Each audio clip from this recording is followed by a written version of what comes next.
우리가 지난주 말씀을 잠깐 좀 생각을 해봤으면 좋겠습니다. 지난주에 우리가 이야기 나눴던 것 중에 가장 핵심이 뭐였을까요?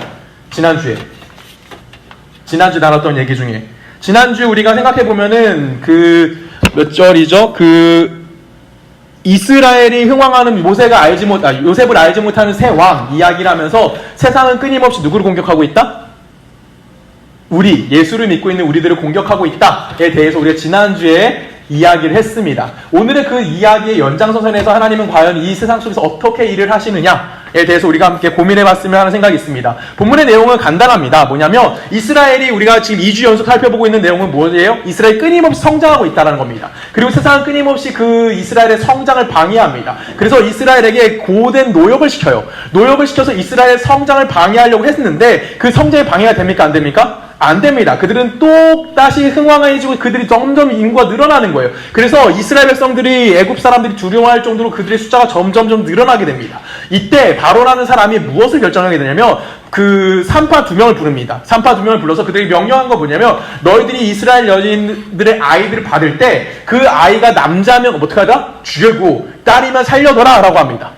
그런데 이 산파들이 그렇게 바로의 말에 순종합니까? 안 합니까? 순종하지 않습니다. 그리고 나서 이 순종하지 않고 그들이 점점 숫자가 늘어나기 때문에 바로가 마지막으로 내린 결론이 뭐죠? 남자아이들은 무조건 다 나일강에 던져 죽여라입니다.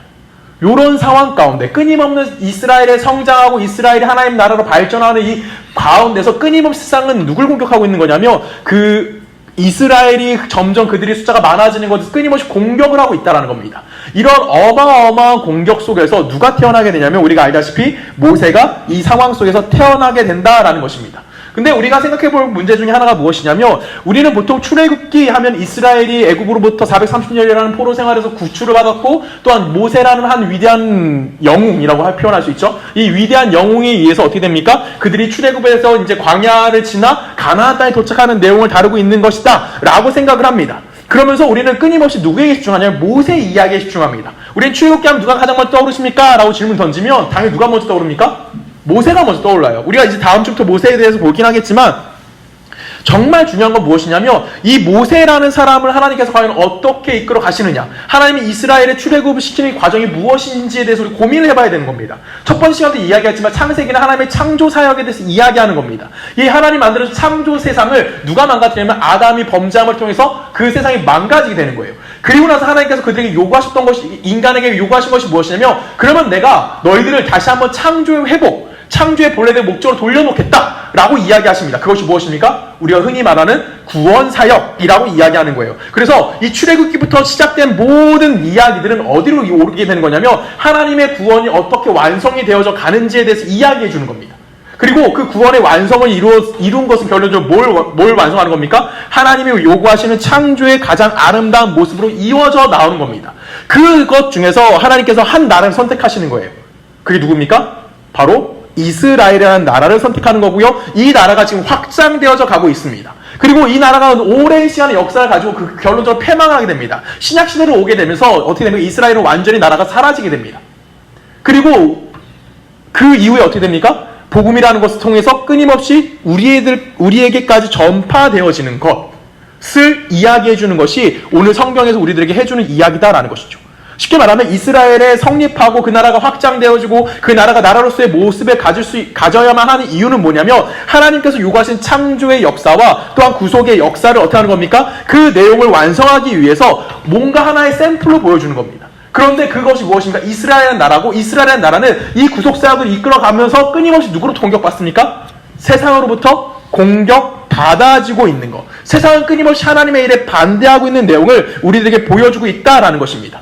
우리는 이 생각을 좀 해야 되는 거예요. 그래서 출애굽기 내용을 바라보면서 우리 이런 마음을 좀 가져야 되는 겁니다. 하나님께서 모세라는 위대한 하나님의 종을 선택하셨고 그 종에 의해서 이스라엘을 구원하셨대. 와, 멋있다! 라는 이런 영웅의 신화적인 이야기에만 우리가 집중하는 것이 아니라 우리는 어디에 집중해야 되는 겁니까? 하나님께서 당신의 구속사역을 이루어가시는 그 모습, 하나님은 이렇게 끊임없이 이끌어 가지고 있지만 세상은 끊임없이 뭐하고 있다? 그 일에 대해서 반대하는 모습이 나타나고 있다는 것입니다. 그것에 대해서 등장했던 나라가 어디입니까? 애굽인 거고요. 또 좀 더 잡게 들어가면 어디입니까? 바로로 우리가 들어갈 수 있는 겁니다. 여러분 이런 생각을 하셔야 되는 거예요. 우리는 너무나 결과론적으로 봅니다. 아, 모세가 출애굽을 시켰대 라는 결과만 보는 거예요. 그런데 그거에 집중하는 것이 아니라 하나님이 당신의 구원 사역을 이루어 가실 거예요. 그런데 그걸 누가 방해하고 있다고요? 세상이 방해하고 있다라는 개념입니다. 애굽 안에서 출애굽하는 것에 대한 내용이 끝나는 것이 아니라 그렇게 좁게 보는 것이 아니라 좀 더 확장된 범위 내에서 좀 더 넓은 범위 내에서 하나님이 과연 어떠한 일을 하시는지에 대해서 우리가 고민을 해봐야 한다는 거예요. 그리고 그 고민 속에서 우리는 무엇을 깨달아야 되냐면 하나님의 구속사역 안에서 우리가 살아가야 되는데 우리의 모습은 어디에 놓여 있는 겁니까? 끊임없이 이스라엘이 당했던 세상으로부터 받는 공격, 세상으로부터 받는 그 방해 속에서 우리도 살아가고 있다라는 것입니다. 그렇기 때문에 하나님은 누구를 선택하실까요? 오늘 본문에 등장하는 사람들이 나옵니다. 하나님의 당신의 나라를 완성하고 그 나라를 설립해 가기 위해서 꼭 필요했던 사람이 누구냐라는 거죠. 누가 등장합니까? 우리가 이름도 잘 모르는 산파 2명이 등장하고 있다라는 겁니다. 뭐 산파 이름들 볼까요? 15절에 보면 산파 이름 나와요. 십부라와 부라라는 사람이 나오는데 이름의 뜻이 참 좋기는 해요. 이 사람들이 뭐 빛나다라는 이름도 있고요. 뭐 아름답다라는 이름을 갖고 있어요. 십부라는 아름답다라고요. 부아는 빛난다라는 뜻을 갖고 있긴 해요. 이름이 굉장히 이렇기 때문에 이런가 봐라는 거 하지만 정말 중요한 건 뭐냐면 이 당시 산파예요. 고대 시대 때 산파예요, 여러분. 그 산파가 가치가 있는 사람들일까요? 미안하지만 여자죠. 산파면 여자입니다. 가치가 있을까요? 없어요. 이건 뭐 남녀 비하가 아니고 당시 문화를 보자라는 거예요. 당시 여자는 물건이었어요. 애를 낳기 위해 필요했던 어떠한 존재성이지 그것 때문에 뭔가 달라지고 이러진 않는다라는 거예요. 아무런 가치가 없다라는 겁니다. 그런데 그 가치 없는 자들을 지금 누가 쓰시겠다라는 거예요, 하나님께서? 당신의 구원 사역을 위해서 이스라엘의 나라를 확장시키고 그들의 나라로서의 나라를 완성하기 위해서 누굴 사용하시냐면 이 산파라는 사람들을 사용하고 있다라는 겁니다. 우리는 보통 생각하기에 내가 하나님의 일을 감당한다던가 아니면 하나님의 일을 하기 위해서 우리에게 무엇이 필요하다고 생각합니까? 내가 조금 더 쓸모있는 사람이 되어져야 한다라고 생각해요. 그래서 내가 세상에서도 인정받는 조건이 있어야 된다라고 생각하는 게 가장 일반적입니다. 목사가 되기 위해서 여러분 무엇이 필요합니까? 신학교 가야 돼요. 그렇죠? 웬만큼의 수준에 이르는 사람만 우리가 뭐라고 볼 수 있냐면 목사라고 부릅니다. 또 여러분 미안하지만 수아가 반주를 하고 있지만 이 반주를 하기 위해서 수아는 뭘 해야 됩니까? 어느 일정 수준의 피아노 실력을 가져야 된다. 라고 우리는 이런 식으로 생각을 합니다. 그래서 내가 하나님의 일을 감당하기 위해서 나도 지식적으로 뭔가 뛰어나다던가 아니면 내가 재능적으로 뭔가 가지고 있고 세상에서 인정받을 수 있는 자들, 그 수준에 있는 자들이 뭘 할 수 있다고 생각하는 겁니까? 하나님의 일을 할 수 있다라고 생각을 한다라는 거예요. 그런데 성경은 절대 우리들이 그렇게 이야기하고 있지 않습니다. 당시 애굽이라는 엄청난 대국을 누가 대항했어요? 산파가 대항해요. 정말 세계 최강 강국이었다는 그 애굽 안에 가장 강력한 누군가가 등장해가지고 그 애굽과 싸웠던 것이 아니라 그 애굽을 대항했고 하나님의 뜻에 이루어갔던 사람은 누구냐면 이름도 알 수 없는, 이름 나오긴 하지만 누굽니까? 산파라는 2명의 여인들을 하나님께서 사용하셨다라는 거예요. 하나님께서는 왜 이렇게 보잘것없는 여인들을 사용하셨느냐라는 것입니다. 하나님의 나라를 완성하려면 멋진 사람이 등장해야죠. 하나님의 뜻을 이루려면 우리가 딱 봤을 때 그래 이 사람이면 충분하겠어 라는 조건 가진 사람이 등장을 해야죠. 근데 왜 하나님께서는 산파들을 사용하셨을까요? 이유는 간단합니다.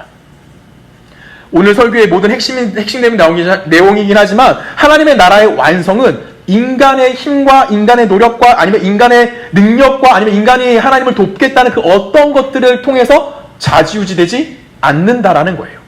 하나님께서 당신의 나라를 뭐 하시겠다는 겁니까? 하나님께서 작정하셨고 하나님께서 일을 하실 거고요. 그것을 이루시는 분이 누구라는 거예요? 하나님이시다라는 겁니다. 그거를 우리에게 보여주기 위해서 지금 바로와 애굽에 대항하는 자로서 하나님이 선택한 사람들은 누구냐요? 바로 산파들이 등장하고 있다는 겁니다. 왜 하나님께서 이 산파들을 통해서 이런 일을 하셨느냐라는 것이죠. 우리 17절 말씀 같이 읽어볼까요? 하시겠습니다. 시작!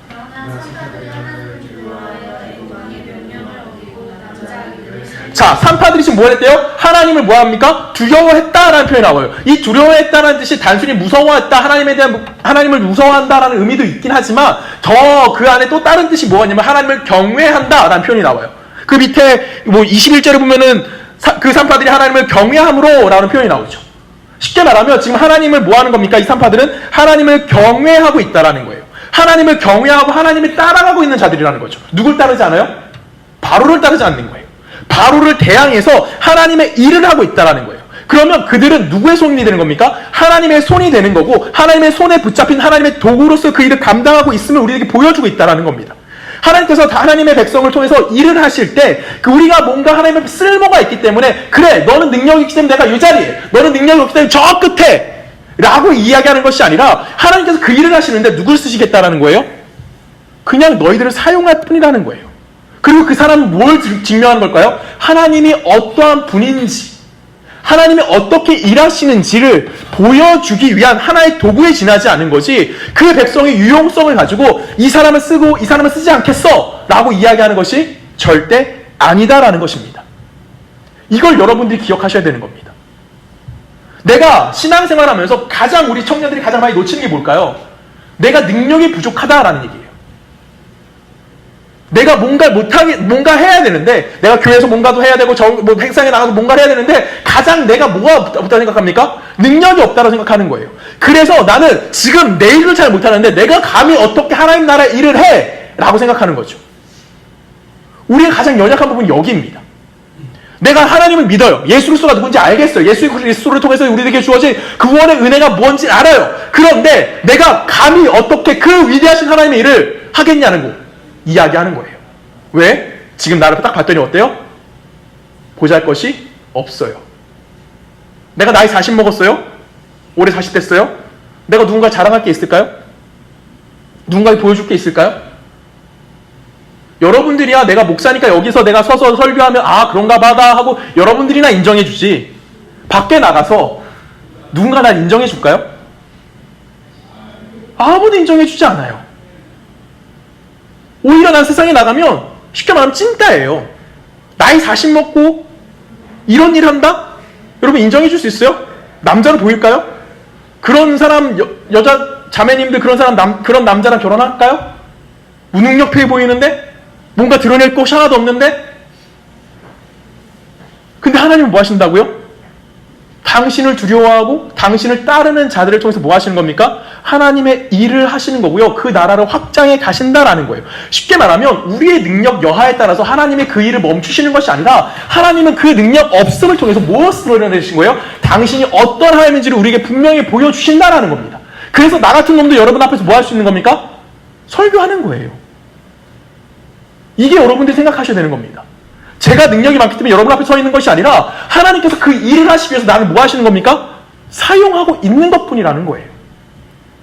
그 여러분들의 삶도 동일한 겁니다.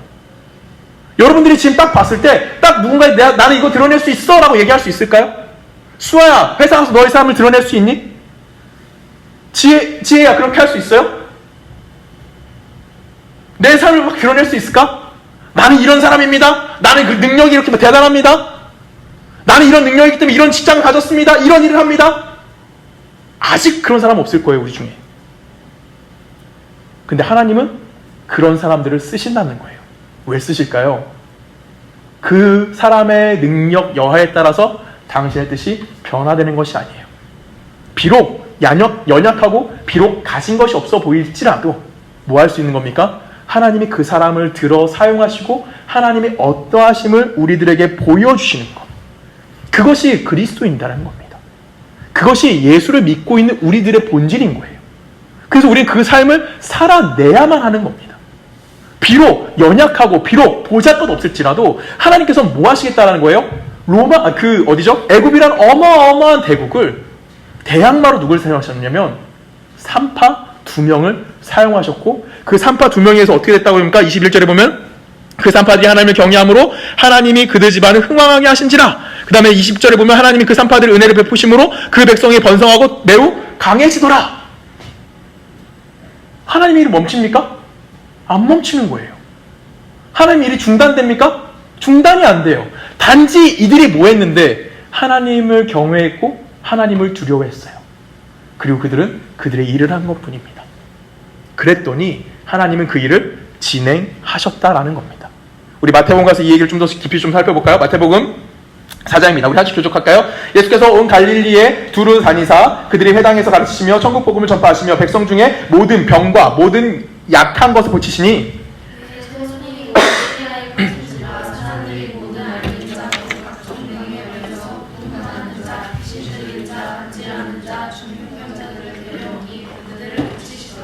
자, 이 얘기를 딱 보면 우리 어떤 생각이 들어요? 아, 예수 그리스도의 복음이 전파되니까, 예수 그리스도를 가니까 어떤 일이 발생했다? 아, 병자들이 나왔고 뭔가 고쳐졌다라는 체험의 얘기가 나옵니다. 그래서 우리가 많이 오해하는 것 중에 하나가 무엇이냐면, 아, 예수 믿으면 병이 뭐한다? 낫는다. 예수 믿으면 이런 예화도 많죠. 이런 간증 많이 들어봤을 거예요. 내가 임신하지 못해가지고 교회 와서 기도받았더니 내가 뭐 했어? 임신했어. 그러면 우리 집사람은 벌써 나는 애가 몇 명일까요? 우리 집사람은 그냥 애만 빡 나요. 우리 엄청 기도받았거든요. 우린 그런 간증만 하는 거예요. 그러면서 뭐라고 생각하냐면, 아, 내가 환경이 좀 달라진다던가, 예수 믿음을 통해서 예수님을 믿으니까 내가 뭔가 달라졌어. 내가 뭔가 좀 더 좋은 환경을 갖게 됐어. 예수님 믿으니까 이런 기적들이 내 삶에서도 동일하게 나타나고 있구나. 라고 우린 뭐합니까? 오해하고 있다라는 거예요.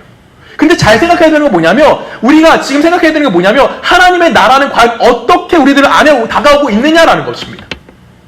여러분, 예수 그리스도를 영접함을 통해서 여러분 안에 누가 찾아온 겁니까? 예수 그리스도가 찾아왔어요. 그리고 하나님 나라가 여러분의 삶의 선포가 되어지는 겁니다. 그런데 우리는 그 하나님의 나라 안에 살아가고 있음에도 불구하고 무엇을 느끼지 못하는 거냐면, 하나님이 우리를 어떻게 이끌어 가실지에도 느끼지 못하는 거예요. 오히려 뭐에만 집중합니까? 내 주변이 어떻게 달라지고 있지에만 집중하는 거예요.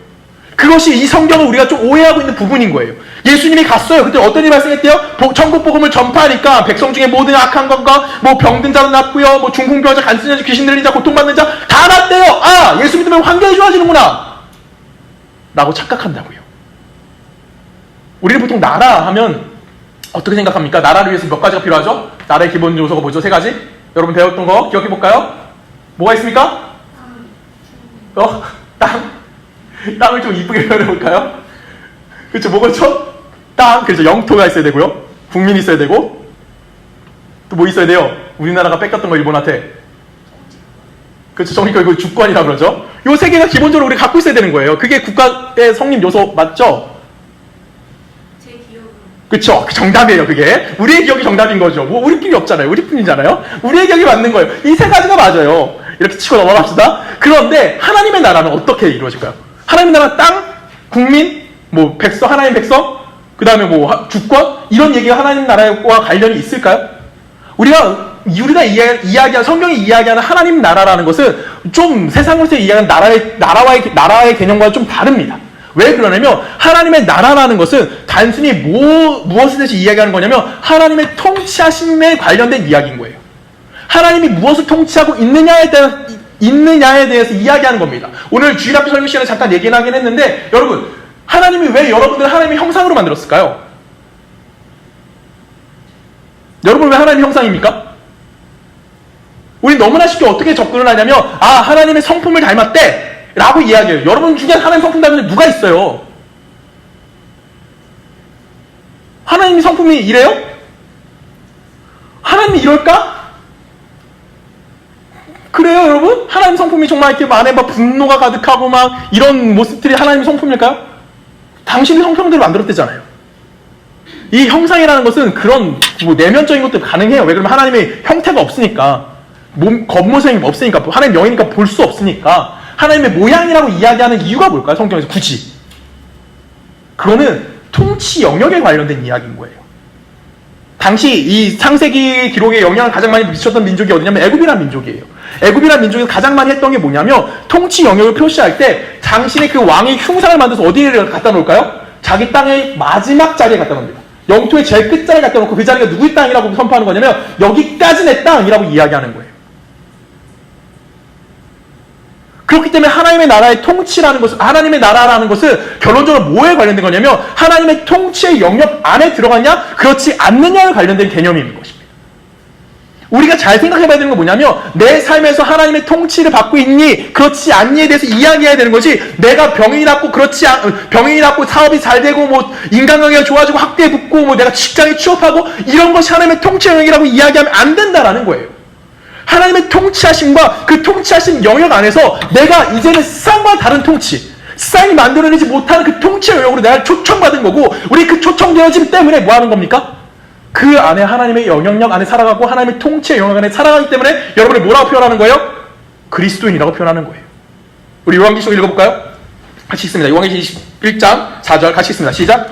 누구든 그거를 그 면에서 바꿔주시니 다시 사망이 없고 애통하는 것이나 독하는 것이나 아픈 것이 다시 있지 아니하리니 처음 것들이 다 지나갔으니라. 아멘. 자, 지금 그 안에서 뭐가 없어진대요? 사망도 없고 애통도 없고 곡하는 것도 없고 아픈 것도 없대요. 이게 하나님 나라래요. 그래서 우리는 하나님 나라를 뭐라고 생각하냐면 행복한 곳이라고 그냥 단정져요. 하나님의 나라 가면 아픈 게 없구나. 하나님 나라 가면 고통도 없구나. 하나님 나라 눈물도 없구나.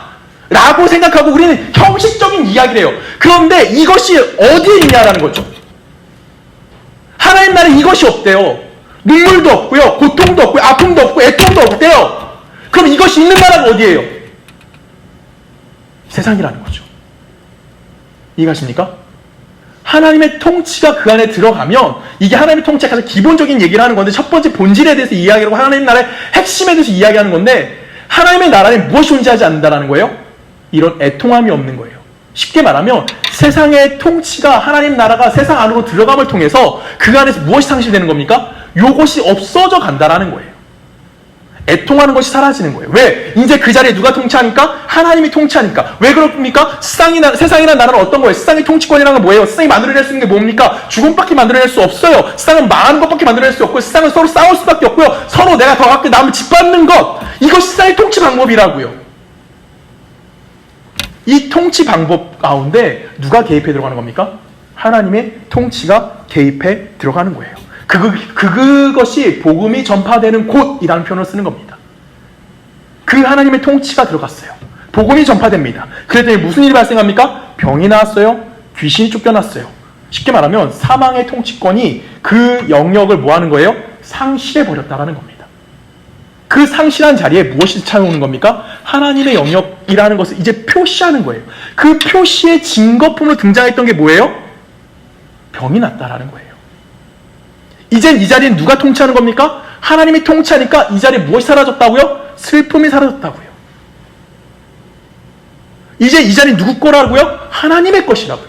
하나님의 통치의 영역이라고요. 그렇기 때문에 무엇이 사라졌다는 거예요? 이 세상에서 만들어낼 수 있는 사망에 관련된 그런 사망의 통치가 완전히 상실되어졌음에 대해서 세상의 통치권이 이제는 이 자리에 존재하지 않고 복음이 선포된 그곳에서는 무엇이 통치한다고요? 이제는 하나님의 통치권 안에 들어와 있다에 대해서 이야기하는 겁니다. 단순히 복음이 전파됐기 때문에 병이 났어요? 단순히 복음이 전파됐기 때문에 이제는 내가 잘 살게 됐어요? 단순히 복음이 전파됐기 때문에 이제는 내가 좀 더 남들보다 좋은 삶을 살고 있습니다! 에 대해서 이야기하는 것이 아니라 복음이 그 자리에 들어와서 이제는 사망의 통치권 안에서 내가 뭐 한 겁니까? 하나님의 통치권, 생명의 통치 안으로 내 삶이 옮겨지는 실제적인 영역의 변화가 일어나게 되는 것. 그것에 대해서 우리들에게 이야기해 주는 겁니다. 마태복음 11장 같이 읽어볼까요? 한 절씩 읽습니다. 제가 먼저 읽게요. 요한이 옥에서 그리스도로 하신 일을 듣고 제자들을 보내요.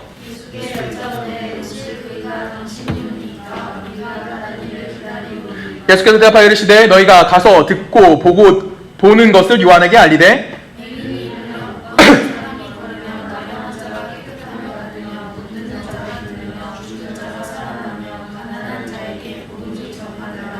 아멘. 지금 뭐라고 하고 있습니까? 가난한 자에게 무엇이 전파된다? 복음이 전파된다. 그랬더니 무슨 일이 발생했어요? 그 앞에 맹인도 보고 못 걷는 자가 걸으며 나병한 자 깨끗함을 입고 뭐 듣지 못하는 자가 듣고 죽었던 자가 살아난대요.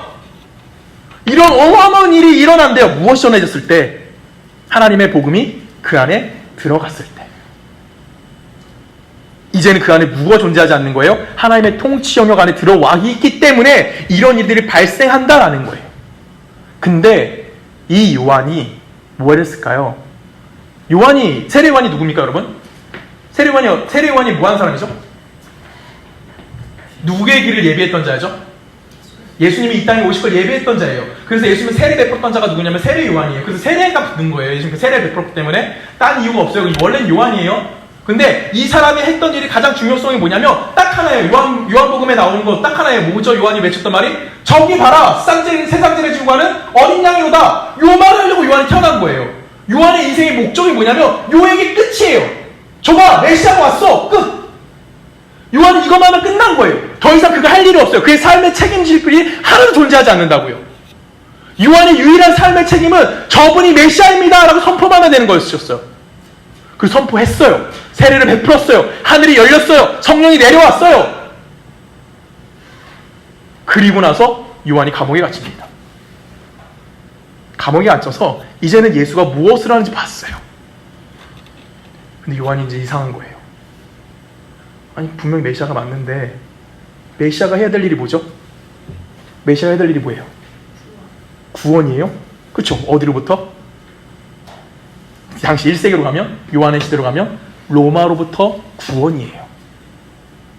로마의 정권으로부터 이스라엘을 지금 애굽으로부터 애굽하는 것처럼 로마로부터 우리가 이제 해방되어지는 것, 정치적으로 군사적으로 우리가 힘을 키워서 이제는 로마로부터 해방되어질 메시아를 기다리고 있었다라는 거죠. 요한이 분명히 예수님이 바로 그야 라고 외쳤어요. 세상죄를 지고 가는 어린 양이야 라고 외칩니다. 그리고 요한은 예수가 그렇게 하기를 바랬어요. 근데 예수가 뭐만 합니까? 갑자기 산에 사람들 데리고 올라가요. 그럼 뭐 합니까? 팔복을 얘기해요. 심령이 가난한 자는, 외통하는 자는 막 이러면서 산상수훈을 쫙 야열합니다. 그리고 사람들 배고프다니까 물고기 2마리와 보리떡 5개를 뭐 합니까? 기도해서 5,000명 먹여요. 요한의 입장에서 어떨까요? 지금 예수님이 뭐예요? 메시아잖아. 이 등장했잖아요. 내가 선포했잖아요. 그럼 이 메시아가 뭐 해야 되는 거예요? 사람들 모아서 군사력을 키워서 로마와의 전쟁을 통해서 우리가 로마로 해방되어지는 모습을 보여줘야 되는 거예요. 그런데 예수님 뭐 하고 있어요? 허튼 짓만 하고 있는 것 같아요. 쓸데없는 짓만 하고 있는 것 같아요. 어려운 자들만 맨날 같이 만나고 그 친구들, 그 사람들을 함께 만나고 밥 먹고 이런 일만 해요, 예수가. 그 요한이 너무 이제 걱정이 되는 거죠. 내가 내 삶의 책임이 분명히 저 사람이 메시아라는 걸 외치는 것 뿐이었는데, 그럼 저 사람이 메시아로 역할을 해줘야 되는데 왜 아무것도 안 하고 있지? 그래서 자기를 따라올 때 제자들을 보냅니다. 묻게 해요. 예수님, 당신이 정말 오실 메시아가 맞습니까? 라고 질문합니다. 그에 대한 예수님의 대답이 뭐예요? 5절이에요. 뭐라고요? 맹인이 보고요, 못 걷는 자가 걷고요, 나병 환자가 깨끗해지고요, 못 듣는 자가 듣고, 죽은 자가 살아나고, 가난한 자에게 복음이 선포되는 것. 이게 메시아가 우리들에게 와서 해준 일이라는 거예요. 하나님께서는 우리를 해방시켜주신 자이 맞습니다. 예수 그리스도는 지금도 그 일을 하고 계시는 거예요.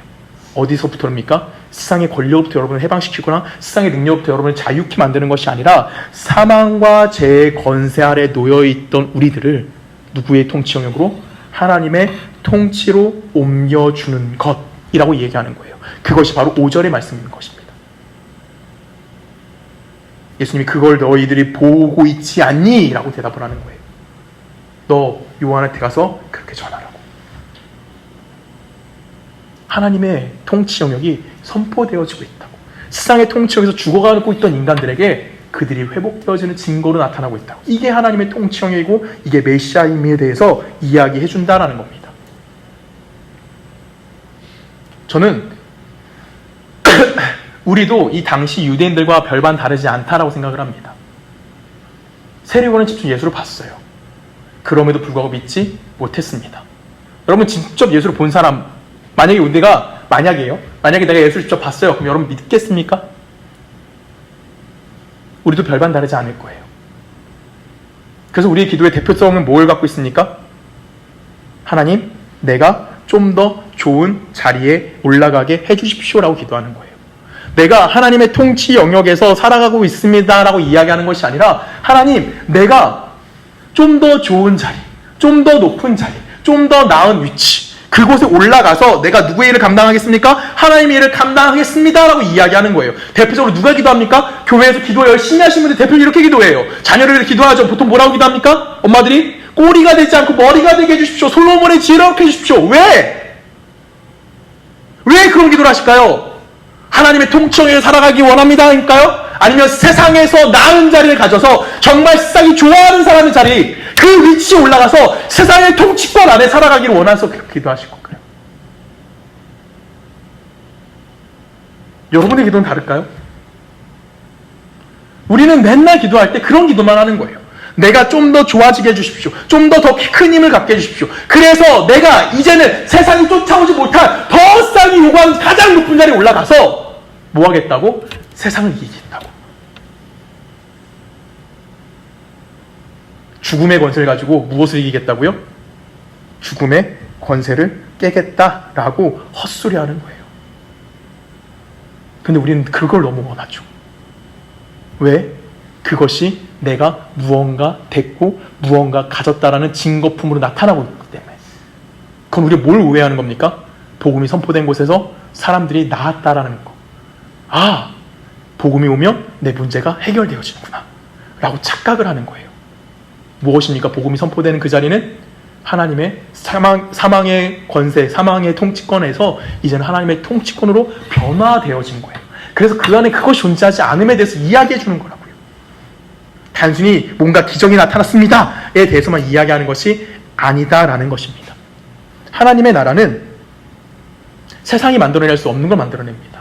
세상이 만들어낼 수 있는 유일한 것은 무엇입니까? 죽음, 사망 이런 것들뿐이 없습니다. 하나님의 영역 안에서 만들어낼 수 있는 건 무엇입니까? 의로움인 거고요. 생명인 거고요. 거룩함이 그 안에만 있는 것입니다. 하나님의 나라 안에만, 하나님의 통치 안에만 그것이 존재하고 있음에 대해서 이야기해 주는 거예요. 그것을 여러분들이 초청받은 자리예요. 우리가 그 자리에 초청받은 자들인 거예요. 그러면 여러분 개인적인 삶의 현장에서도 누구의 영향을 받는 겁니까? 하나님의 통치의 영향을 받고 있기 때문에 내 삶에서 무엇이 등장하는 거냐면 하나님의 통치하심이 나를 통해서만 뭐 할 수 있는 겁니까? 이 땅 가운데 나타내는 거고요. 이 땅 가운데 나를 통해서 하나님 나라가 확장되어지는 거고요. 하나님 나라가 발현되어지는 거고요. 하나님의 나라가 뭐 하는 겁니까? 결실 맺게 되어짐에 대해서 이야기하는 겁니다. 이것이 오늘 바로와 싸워서 이긴 상파들의 모습 속에서 하나님의 나라가 어떻게 확장되는지에 대해서 우리들에게 이야기해 주는 거예요. 근데 우리는 맨날 이걸 놓치죠. 우리 누가복음 10장으로 가볼까요? 한 절씩 읽게요. 17절 제가 있습니다. 미안해요. 70인이 기뻐하며 돌아와 이르되 주여 주의 이름으로 귀신들도 우리에게 항복하더이다.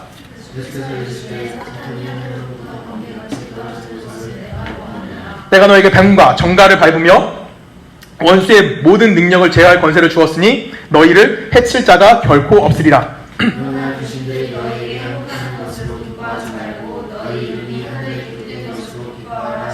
아멘. 이건 언제 기록된 거냐면 예수님의 사역 초기입니다. 예수님 사역을 처음에 하셨을 때 수많은 사람들이 예수님을 따랐어요. 예수님 그래서 몇 명 뽑죠? 대표적으로? 예수님의 제자? 12명을 뽑습니다. 12명의 제자를 뽑아요. 12명의 제자를 뽑았는데 그럼에도 불구하고 다른 자가 많았을까요? 적었을까요? 어마무시하게 따라요. 그래서 예수님이 따로 12명이 아닌 또 따로 몇 명? 70명의 제자들을 각 고을로 복음 전도자를 보냅니다. 이들이 각 고을에 가서 어떤 일이 발생해요? 우리가 복음을 전했더니 어떻게 됐대요? 어떻게 됐대요? 우리가 주의 이름이면 귀신들도 우리에게 뭐 했다? 항복했다! 라고 하는 거예요. 그 얘기를 들은 예수님이 말씀하세요. 뭐라고 말씀하니까? 사탄이 하늘로부터 번개같이 떨어지는 걸 내가 봤어! 라고 얘기합니다. 엄청난 일이죠. 여러분 가서 지금 막 귀신 앞에 가가지고 예수의 이름을 명하니 귀신은 나갈지어다! 막 외치면 귀신이 나갑니까? 여러분이 기도하면? 이럴 땐 아멘 하는 거야. 나갑니까? 아멘. 나도 그래. 아멘. 나도 그렇게 되길 원합니다. 아멘. 아무튼 이런 능력이 우리에게 있으면 얼마나 좋겠어요. 그 사람들이 믿을까 안 믿을까 예수를? 믿죠. 잘 생각해봐요. 길거리 가다가 안진뱅이가 있어요. 나선 예수 그리스도 이름을 명하노 일어나 걸어라. 베드로가 이랬잖아. 그때 그 안진뱅이 어떻게 됐어요? 일어나 뛰었잖아요. 성전 안에 들어가서. 그런 일이 오늘도 지금 일어나고 있으면 얼마나 우리가 예수 전에 편하겠냐고.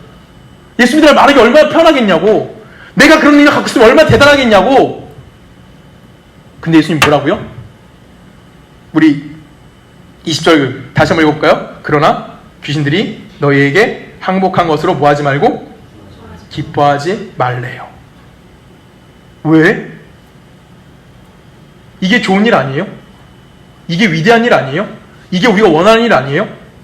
근데 예수님 뭐하래요? 너희 이름이 하늘에 기록된 것으로 뭐하라? 기뻐하라 라고 이야기하는 거예요. 니들이 무슨 일을, 어떤 기적을 일으켰던지 그거는 중요한 것이 아니라는 거예요. 그거는 뭐 했다요? 예수님 너에게 준 하나님의 권세라고요. 당연히 일어나는 일이라고요. 근데 너희들이 뭘 통해서 기뻐하라고요? 하나님의 구원을 얻은 것이라는 것에 대해서 기뻐해야 한다라는 겁니다. 그것이 왜 기뻐하는 걸까요? 우리가 단순히 구원 얻었습니다 하고 감사 땡큐 하는 것이 아니라, 그런 단순하게 이야기하는 것이 아니라 우리가 행한 일이 누구의 영광을 드러내는 거예요? 하나님의 영광을 드러내는 거고요. 그 영광을 드러냄을 통해서 우리가 하나님 말씀에 순종했고 하나님의 통치가 우리에게 임했고, 그렇기 때문에 우리를 통해서 무엇이 일어났다는 거예요? 하나님의 통치의 영역 안에서 이루어질 수 있는 일, 죽음이 아닌, 사탄의 권세가 아닌, 귀신의 영역이 아닌 하나님의 권세와 하나님의 통치권이 그 자리에 선포되어졌음에 대해서 그걸 갖고 뭐 하라는 거예요? 기뻐하라는 겁니다. 단순히 기적을 일으켰던 것에 대해서 놀라지 말고요. 결심해진 거 보고 놀라지 말고요. 우리의 존재가 하나님의 통치 안에 있는 하나님의 자녀됨에 대해서 기뻐해야 함에 대해서 우리들에게 이야기해 주는 것입니다. 여러분들은 그런 자라는 거예요. 기적? 이러면 좋죠. 능력? 가지면 좋죠. 근데 그것이 성경이 이야기하는 그리스도인의 본질이 아니라 그리스도인의 본질은 뭐라고요?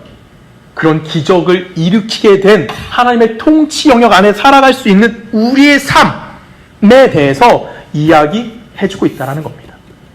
하나님은 우리가 세상 나라와 싸울 때 세상의 권세를 가지고 그들과 싸워 이기길 원하시는 분이 아니에요. 하나님은 당신의 통치권을 가진 우리가 어디를 들어가기 원하는 겁니까? 그 세상 속으로 들어가기를 원하는 거예요. 그리고 그 하나님이라는 통치권이 이 세상과 싸워 이기고 이 세상을 해방시켜주는 거. 이 세상에 우리를 해방시켜주는 거. 그것이 우리에게 주어지는 하나님의 말씀이라는 겁니다. 그것이 하나님의 통치권이라는 거예요. 그래서 우리 그 통치권을 뭐 하는 자들입니까? 순종하면 되는 거예요. 이것이 하나님의 통치권이라는 사실을 우리가 인정하면 된다고요. 그럼 그 통치권은 어떻게 되는 겁니까? 그 스스로 발현되어진다라는 겁니다. 야, 우리 성경에 나오는 위대한 인물들 좀 생각해 볼까요? 모세, 엘리야, 다니엘, 누가 있을까? 다윗. 우리 성경을 생각하면 이런 영웅들을 굉장히 많이 기억합니다. 그리고 우리는 기도에 대표적으로 뭐가 따라갑니까? 우리도 이런 영웅과 같이 되게 해 주십시오라고 이야기합니다. 그런 이유는 뭐냐면 우리가 이런 사람들을 볼 때 왠지 모를 세상적인 지위를 갖고는 있어요. 그렇죠? 모세도 그랬고요, 다윗도 그렇고요, 뭐 다니엘도 그렇고, 뭐 엘리야도 그렇고, 뭔지 모르지만 그들은 이미 세상과 싸웠을 때 봤을 때 뭔지 모를 레벨, 이미 이 수준에 올라가 있는 사람들처럼 보인다는 거죠. 그래서 우리는 그들처럼 대하는 것이 하나님의 백성의 모습이다 라고 생각할 경우가 너무나 많아요. 근데 하나님께서 그들을 사용하시면서 동일하게 나타나셨던 건 뭐냐면 그들이 누구를 인정합니까? 하나님의 자신의 삶을 이끌어가고 있음을 인정하고 있다는 거예요. 그들이 하나님의 통치권이 그들에게 임했고 그 임함에 대해서 그들이 하나님의 통치권에 순종했고 순종함을 통해서 누가 일하는 거예요? 하나님이 그들을 통해서 일을 하셨고요. 그 일하심을 통해서 어떤 일이 발생하는 겁니까? 그들의 삶의 영역 속에서 무엇이 발생하는 거예요? 하나님의 통치권이 발생하고 있음을 이야기해 주는 거예요. 그들의 능력이 대단하기 때문에 하나님이 그들에게 뭔가 능력을 주셨습니다라는 이야기하는 것이 아니라 그들이 하나님의 순종했기 때문에 그들이 하나님의 통치권을 인정했기 때문에 하나님의 통치권이 그들의 삶 속에서 나타났다라는 겁니다. 그럼 여러분들의 삶 속에서는요? 내 삶 속에서는 그런 하나님의 통치권이 일어날 수 있습니까? 없습니까? 일어나는 거예요. 여러분 누구입니까? 우리는 산파들이에요. 우린 산파라고요. 우리가 하나님을 경외하잖아요. 하나님을 인정하잖아요. 하나님을 두려워할 줄 알잖아요. 세상을 두려워하는 사람들이 아니라 우리는 하나님을 두려워하는 자들이잖아요. 그러면 하나님의 통치권은 우리를 통해서 이 땅 가운데 점점 드러나게 되는 거예요. 비록 세상적으로 가치로 봤을 때 너무나 보잘것없을 수도 있고요. 너무나 하찮을 수도 있고요. 그냥 남들이 봐서 손가락질을 할 사람일 수도 있어요. 정말 보잘것없어서 내 스스로를 뭔가 증명하기 너무 창피할 수도 있고요. 내 삶 자체를 책임질 용기도 없을 수도 있어요. 그래서 먼 데로 도망치고 싶은 삶일 수도 있습니다. 근데 그 자리에서 우리가 누구에게 속하는 거예요? 하나님의 통치에 속해 있다면 그분의 능력과 그분의 위대하심과 그분의 전능하심이 우리의 삶 속에 내 삶을 통해서 그분의 결실되어진다라는 겁니다. 이것을 여러분들이 놓치지 않았으면 좋겠습니다. 우리는 끊임없이 이 세상의 조건을 달라라고 기도하지만 하나님은 뭐 하시는 거예요? 이 세상의 조건이 아닌 당신의 통치 영역 안에 살아야 함에 대해서 이야기합니다. 그래서 우리가 산파들을 통해서 이스라엘의 구원을 만드셨던 것처럼 우리를 통해서 무엇이 이루어지는 겁니까? 하나님의 구원의 손길이 이 땅 가운데 마련되어진다라는 것입니다. 누가 보면 10장 21절 읽어볼까요? 그때 예수께서 성령으로 기뻐하시며 이르시되, 그때가 언제입니까? 방금 위에 얘기해요. 그쵸? 위에 너희들이 이름이 기록된, 하나님의 기록된 것을 기뻐하라 라고 하시고, 그때에 예수께서 성령으로 기뻐하시며 이르시되, 천지에 주시신 아버지여, 이것을 지혜롭고 슬기있는 자들에게 뭐 하셨대요? 숨기시고 어린 아이들에게 나타나심을 감사하나이다. 올소이다. 이것이 이렇게 된 것이 아버지의 뜻이니이다. 이 어린아이가 누굽니까? 정말 땅꼬마들입니까? 아니에요. 70명이에요. 이들이 누구예요? 예수를 따르고 있던 당시 사회적으로 어떤 자들? 최하층민들.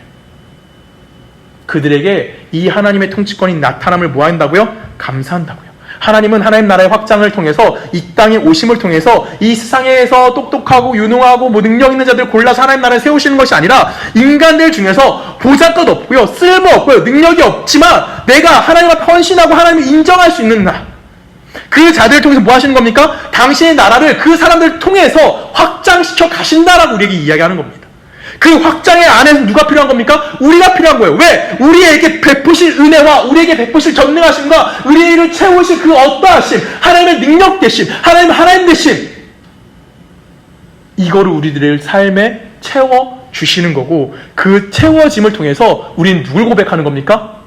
아, 이 일은 누가 했다? 하나님이 하셨구나. 그래서 이 모든 일의 이유는 누구입니까? 하나님인 거고요.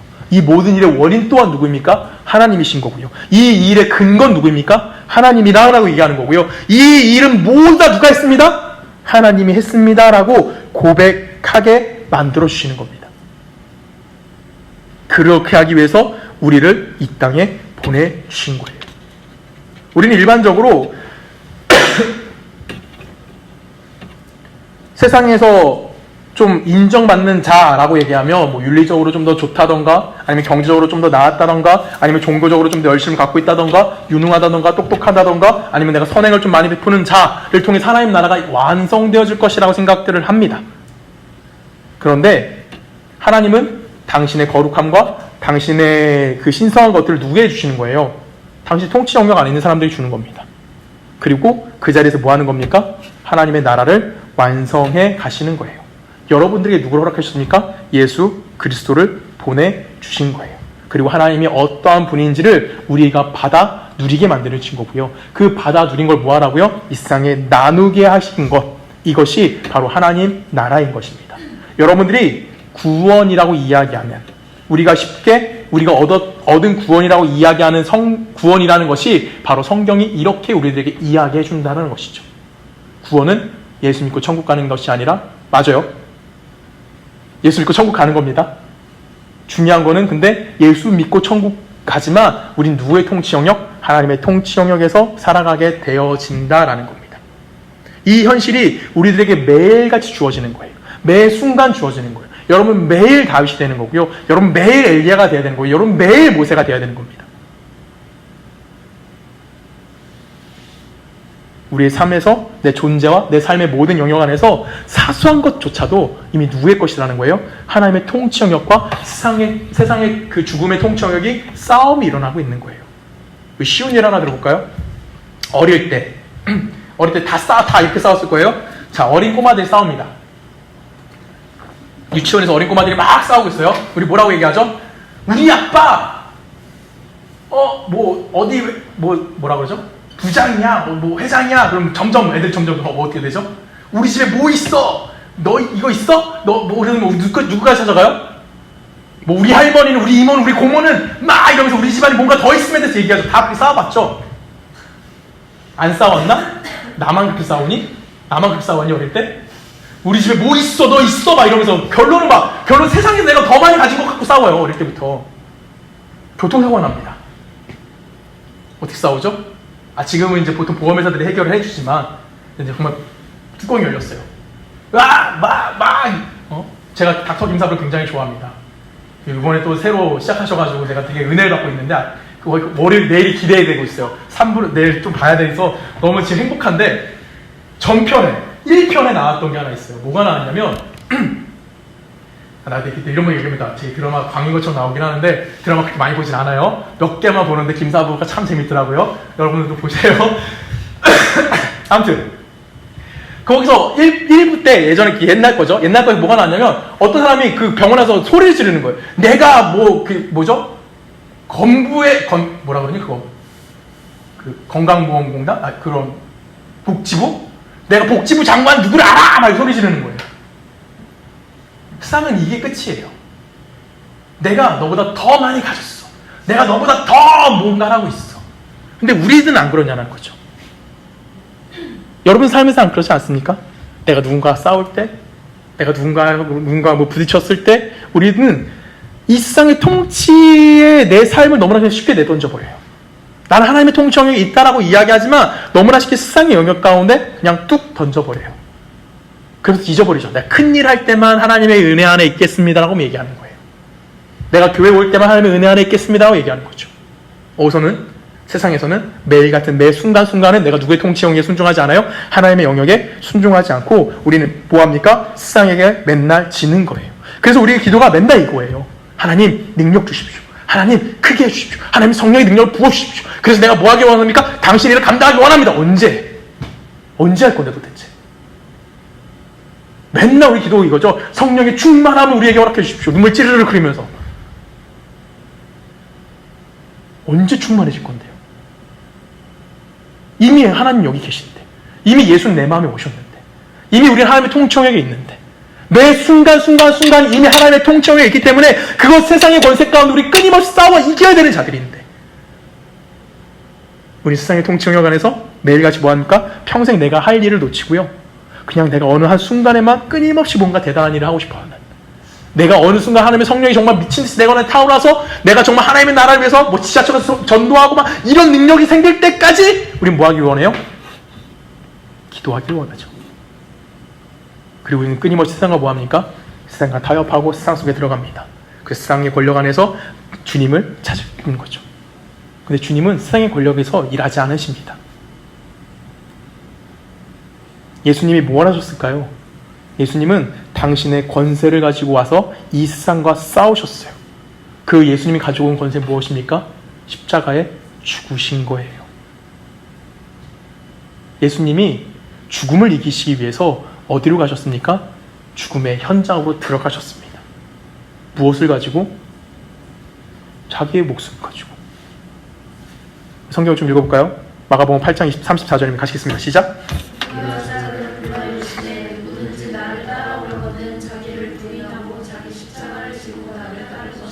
뭐라고요? 자기 십자가를 지고 자기를 따르라. 예수님이 세상의 권세를 이기시기 위해서 세상의 권세를 가지고 오신 것이 아니라요, 예수님이 뭐 하셨습니까? 십자가를 지심으로 사망 권세를 깨셨습니다. 호랑이 잡기 위해서 어디 들어가셨습니까? 호랑이 굴에 들어가셨어요. 죽음 아래 들어가셔서 그 안에서 뭐 하셨습니까? 부활하심을 통해서 사망 권세를 완전히 깨내셨습니다. 그 권세가 우리 안에 있는 거예요. 그 힘이 우리가 그 안에서 살아가는 겁니다. 우리는 세상 권세를 가지고 이길 사람들이 아닙니다. 세상은 여러분들 끊임없이 공격할 겁니다. 세상은 여러분들 끊임없이 방해할 거고요, 여러분들 예수 믿는 걸 더 힘들게 만들 겁니다. 근데 우리 안에 무엇이 존재합니까? 하나님의 통치, 쉽게 말하면 예수 그리스도의 부활이 우리 안에 있기 때문에 우리가 그것을 인정하는 그 순간 예수 그리스도의 십자가의 부활의 능력이 어디서 증명되는 겁니까? 여러분 삶에서 나타나는 겁니다. 언제요? 지금. 언제요? 매일 매 순간순간. 여러분들 그걸 잊지 않았으면 좋겠습니다.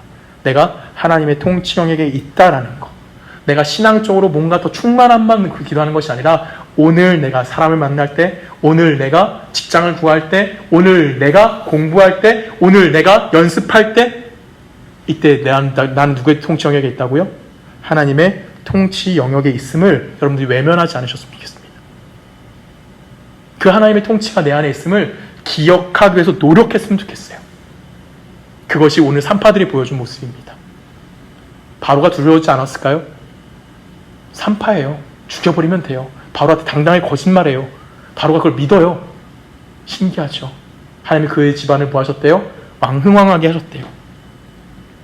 이게 가능한 거는 얘가 정말 믿음을 가지고 지켰더니 이렇게 됐다라는 것이 아니라 그들이 삶 속에서 하나님의 통치를 드러냈기 때문에 가능했다는 겁니다.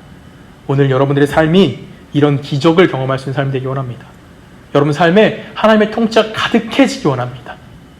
그래서 나타나는 결과물에 기뻐하는 것이 아니라요, 내가 그 하나님의 통치 안에 있음을, 그래서 내가 그리스도인이라는 것을 드러낼 수 있다는 것에 대해서 여러분들이 감사했으면 좋겠고 그 삶을 살아낼 수 있는 여러분들 귀한 주의 백성이 되기를 주님의 이름으로 부탁드립니다. 함께 기도하십니다.